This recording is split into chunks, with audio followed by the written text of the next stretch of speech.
હકીકત એવી છે કે ડીસાના સંતોષભાઈ ઉર્ફે સંજયભાઈ માળી દાડમ લે વેચનો ધંધો કરતા હતા અને લાખણી, દિયોદર, વાવ અને થરાદના દાડમના ખેડૂતો સાથે મળી અને એમની સાથે દાડમ લેવાની અને દાડમના પૈસા ચૂકવવાના એવો એમનો ધંધો હતો. બનાવના દિવસે ડીસાથી 30 લાખ રૂપિયા લઈ અને દાડમ લેવા માટે અને ખેડૂતોને પૈસા ચૂકવવા માટે નીકળેલા.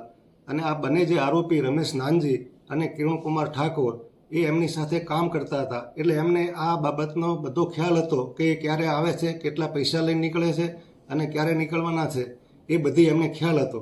એટલે જ્યારે એ દિવસે નીકળ્યા એ દિવસે લાખણી અને છેલ્લે ધ્રાંડવ, દિયોદર તાલુકાના ધ્રાંડવ ગામે ગયેલા અને ધ્રાંડવથી એમના પછી રાત્રે 9 વાગ્યા પછી આ સંતોષકુમારનો કોન્ટેક્ટ થયેલો નહીં.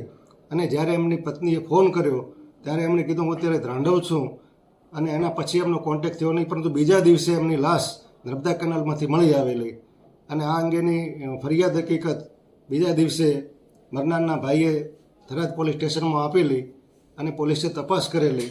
મરનારની ગાડી રાધનપુર 4 રસ્તા પાસેથી મળી આવેલી અને એના પછી એ લોકો પૈસા લઈને રહ્યા ગયેલા એની પણ જે સાંયોગિક પુરાવો મળી આવેલો અને પૈસા એમણે 6,93,000 જે જગ્યાએ રાખી મૂક્યા હતા, સંતાડેલા હતા, એ પૈસાની પણ રિકવરી કરવામાં આવેલી.